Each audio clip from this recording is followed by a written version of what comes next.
안녕하십니까? 지난 한 주간도 주님의 은혜 가운데서 평안하셨습니까? 19세기의 대부흥 목사님이신 이 무디 목사가 한 번은 바벨론의 폐허를 관광했던 한 사람과 이야기를 나눈 적이 있었습니다. 그 여행자는 말하기를 그 화려했던 바벨론은 완전히 폐허가 되어 주민이 한 명도 없었습니다. 어느 날 밤에 옛 궁전터 부근을 잠시 산책했는데 거기에는 사람들이 와서 옛날 화려했던 그 궁전터에서 울고 있었습니다 라고 했습니다. 그러자 무디 목사는 들고 있던 성경을 펼쳐 바벨론의 멸망에 대해 기록된 예언을 보여주었습니다. 선지자 이사야는 바벨론이 멸망당하기 전 140여 년 전에 그 멸망에 대해 경고를 했던 것입니다.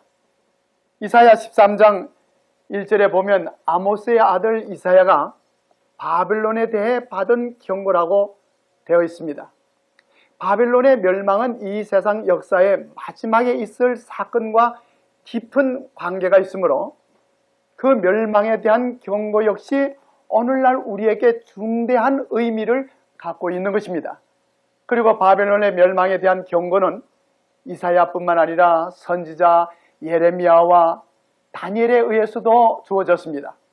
바벨론의 멸망에 대한 선지자 이사야의 경고는 다음과 같습니다. 첫째, 바벨론을 멸망시키기 위한 하나님의 진노의 병기가 있다는 것입니다. 이사야 13장 3절과 5절에 내가 나의 거룩히 구별한 자에게 명하고 나의 기뻐하는 용사들을 불러 나의 노를 풀게 하였느니라. 무리가 먼 나라에서 하늘가에서 왔으며 곧 여호와 그 진노의 병기라 온 땅을 멸하려 함이로다 라고 했습니다. 여기서 말하는 거룩히 구별한 자란 이사야 44장 24절로부터 45장 7절에 언급된 파사의 고레스 대왕을 지칭한 것이고 기뻐하는 용사들과 무리들이란 메대와 파사의 군사들을 말하는 것입니다. 그런데 고레스는 이 세상에 태어나기 100여 년 전에 그의 이름과 함께 선지자 이사야를 통해 예언되었습니다. 이사야 44장 24절과 28절에 하나님께서는 내 구속자요 모타에서 너를 조성한 나 여호와가 말하노니 라고 하시면서 고레스에 대하여는 이러기를 그는 나의 목자라 나의 모든 기쁨을 성취하리라고 했습니다. 그리고 45장 1절과 4절에서는 나 여호와는 나의 기름 받은 고레스의 오른손을 잡고 열국으로 그 앞에 항복하게 하시겠다고 하시고 내가 나의 종 야곱 나의 택한 이스라엘을 위하여 너를 지명하여 불렀나니 너는 나를 알지 못하였을지라도 나는 네게 호칭을 주었다고 하셨습니다. 고레스의 출생에 대해 전해지는 한 이야기가 있습니다. 메대왕 아스티아게스가 한 꿈을 꾸었습니다.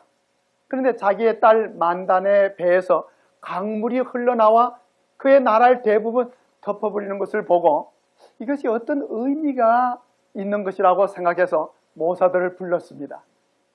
그 모사들은 그의 딸의 후손이 그의 나라를 위시하여 온 땅을 차지하게 될 것이라고 말해 주었던 것입니다. 그래야 이를 경계하여 그의 딸을 메대 귀족에게 시집 보내지 않고 파사의 봉신왕으로서 동부 엘람의 한 지역인 안산왕 캄비세스 1세에게 멀찍이 시집을 보냈던 것입니다. 이렇게 이루어진 결혼을 통해 태어난 것이 바로 고레스였습니다.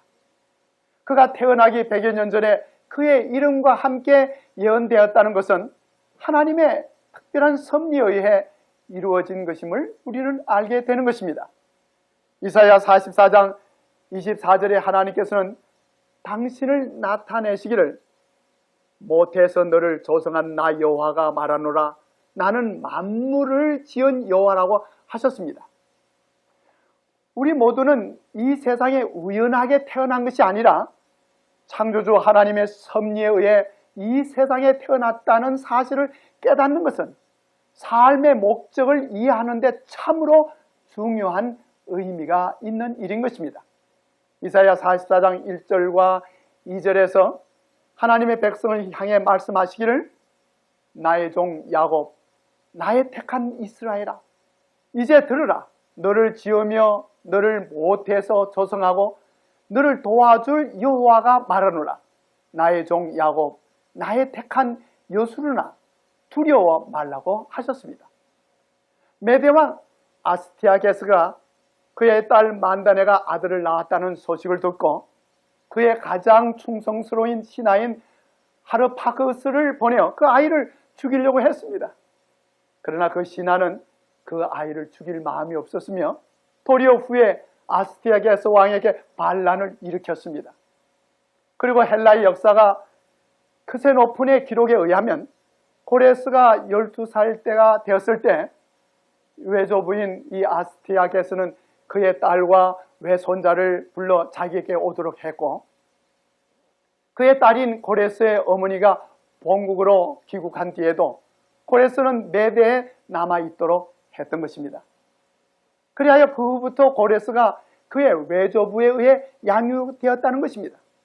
고레스는 소년 시절부터 장래가 총명했고 그의 비범한 재간과 통솔력은 그가 장차 위대한 통치자가 될 것임을 분명하게 드러내고 있었습니다.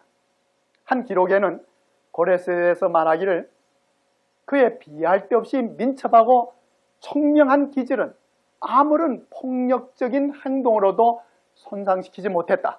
그의 능력과 인도주의적인 정책은 그로 하여금 고대의 동양에서 가장 훌륭한 인물로 만들었다.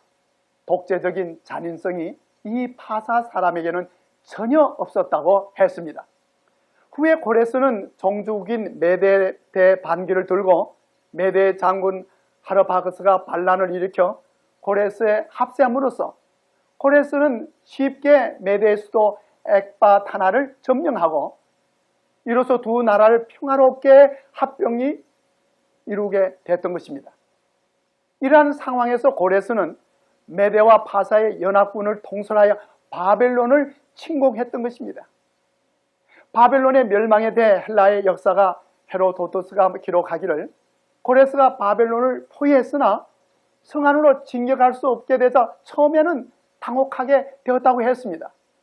그러자 그의 생각에 묘안이 떠올랐는데 그것은 바벨론 성 안으로 강물이 흘러들어가는 곳에 그의 군대를 배치하고 그 자신은 일부 군인들을 데리고 미리 파놓은 분지로 가서 수로를 돌려 강물이 흘러들어가게 했습니다. 그러자 성 안으로 흘러가는 강물은 낮아지게 됐고 미리 배치되어 있던 군인들이 성 안으로 들어가 마침내 바벨론 도성을 점령하게 된 것입니다. 그러면 어떻게 이러한 지혜가 고레스의 생각에 떠오르게 되었을까요? 이사야 44장 27절에 보면 바벨론의 멸망에 대해 예언하면서 기품에 대하여는 이르기를 말하라. 내가 내 강물을 마르게 하리라고 했고 45장 1절로 3절에 보면 하나님께서 고레스의 오른손을 잡아 열국으로 항복케 하며 성문을 그 앞에 열어서 닫지 못하게 하고 그리고 논문을 쳐서 부수며 새 빗장을 끄끄리라고 하셨습니다. 그러므로 이러한 지혜로운 전략과 형통했던 도우심은 하나님께로부터 임하게 됨을 알 수가 있고 바벨론 멸망에 관계하여 미리 예언된 것임을 우리는 잘 알 수가 있는 것입니다.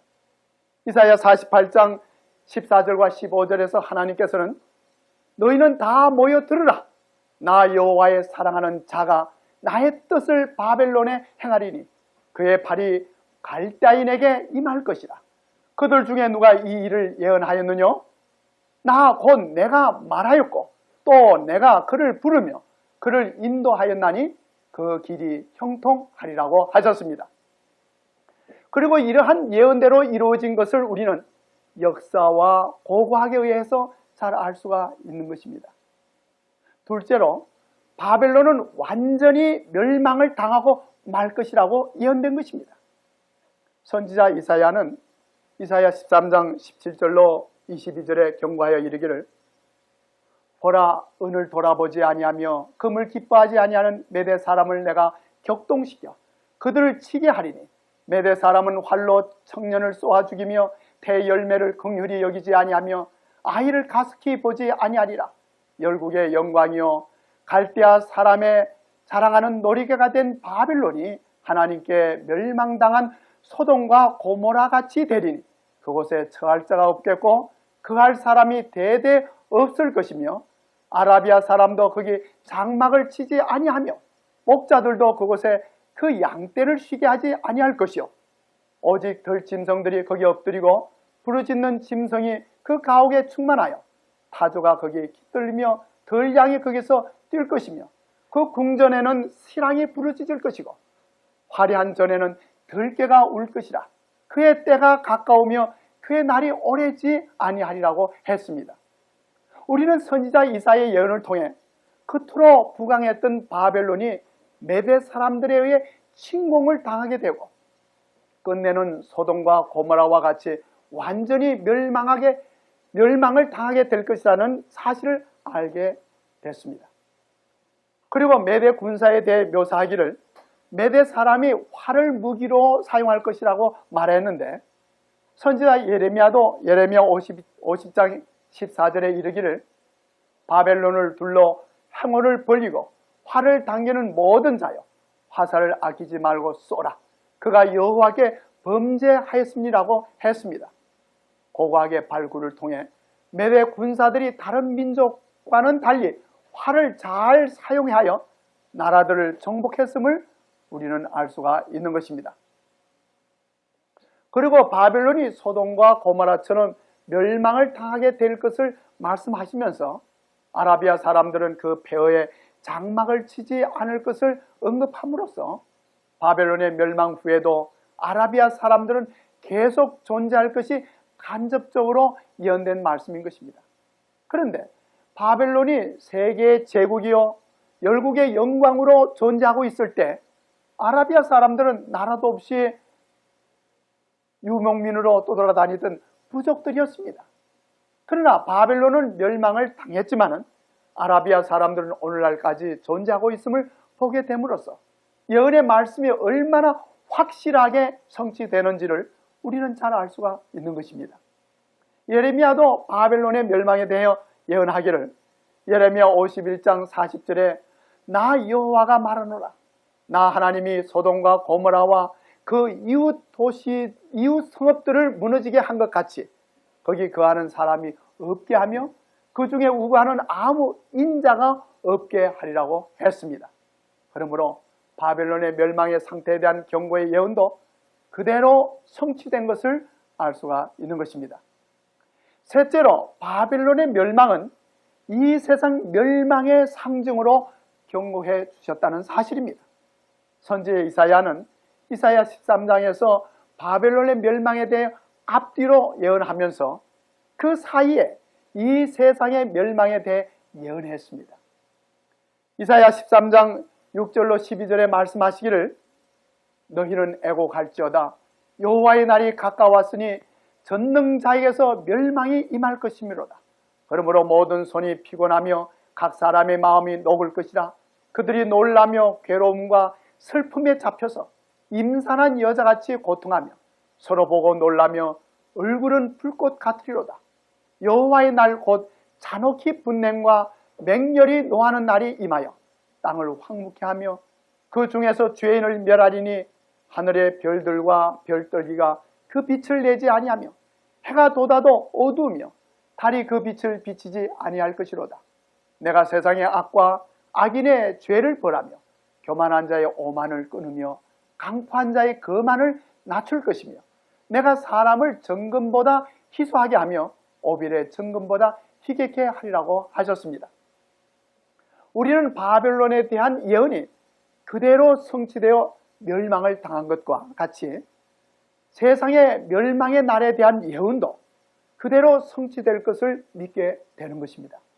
선지 이사야는 여호와의 날이 임할 것인데 그 날은 진노와 맹렬한 분노의 날이요 파멸과 땅이 황폐게 되는 날이 될 것이라고 했고 그날의 사람들이 놀라 간담이 녹을 것이며 공포에 사로잡혀서 마치 해산하는 여인이 몸부림치듯 할 것이라고 했습니다. 그날에 주께서는 악인의 죄를 벌하여 그 중에서 죄를 멸망시킬 것이라고 예언했던 것입니다. 그러나 하나님의 택한 종 고레스 왕이 바벨론을 패망시키고 하나님의 백성을 바벨론에서 구원해낸 것 같이 만화의 왕 그리스도께서도 이 세상 멸망 가운데서 그의 백성을 구원해 내실 것입니다. 그런데 선지자 이사야는 여호와의 날과 관련해서 천연계의 징조를 예언했습니다. 곧 해가 돋아도 어두우며 달이 그 빛을 비치지 아니할 것이라고 했습니다. 이러한 예언은 이사야뿐만 아니라 다른 선지자들도 예언했는데 선지자 에스겔은 에스겔 32장 7절과 8절에 이르기를 내가 너를 불 끄듯 할 때 하늘을 가리워 별로 어둡게 하며 해를 구름으로 가리우며 달로 빛을 발하지 못하게 할 것이며 하늘의 모든 밝은 빛을 내가 네 위에서 어둡게 하여 어두움을 내 땅에 베풀리로다. 나 주 여호와의 말이라고 했습니다. 그리고 요엘 선지자도 요엘서 2장 31절에 해가 어두워지고 달이 빛빛같이 붉어질 것이다. 끔찍스럽고 크나큰 주의 날이 오기 전에 그런 일이 먼저 일어날 것이라고 했습니다. 다시 3장 14절과 15절에 예언하기를 판결 골짜기에 수많은 무리가 모였다. 판결의 골짜기에서 주께서 심판하실 날이 가까이 왔다. 해와 달이 어두워지고 별들이 빛을 잃을 것이라고 했습니다. 이러한 예언은 예수께서도 친히 당신의 재림 전에 일어날 징조로서 말씀해 주셨습니다. 마태복음 24장 3절에 보면 제자들이 예수님께 주의 임하심과 세상 끝에는 무슨 징조가 있겠느냐고 물었을 때 주님께서는 마태복음 24장 29절과 30절에 말씀하시기를 그날 환난 후에 즉시 해가 어두워지며 달이 빛을 내지 아니하며 별들이 하늘에서 떨어지며 하늘의 권능들이 흔들리라. 그때 인자의 징조가 하늘에서 보이겠고 그때 땅의 모든 족속들이 통곡하며 그들이 인자가 구름을 타고 능력과 큰 영광으로 오는 것을 보리라고 하셨습니다. 그리하여 이 예언의 성취로서 1780년 5월 19일에 초자연적인 흑암이 북미 대륙의 동북부를 덮었습니다. 당시 22살이었던 이 웹스터가 후에 그 유명한 웹스터 사전에 기록하기를 암흑일, 곧 1780년 5월 19일에 뉴잉글랜드 전역에 걸쳐서 극심한 어둠이 덮였기 때문에 그날을 암흑일이라고 부르게 되었다. 어떤 장소에서는 사람들이 몇 시간 동안 바깥에서 정상적인 인쇄물을 이룰 수 없었다. 새들은 저녁 노래를 부르면서 사라져 갔으므로 조용해졌고 닭들은 회에 올라가고 가축들도 우리 안으로 들어갔다. 그리고 집집마다 촛불을 켰다. 오전 10시경에 어둠이 시작되어 밤 자정까지 계속되었다고 했습니다. 그런데 이와 같은 놀라운 현상이 왜 생겼는지에 대한 진정한 원인을 알 수 없다고 했습니다.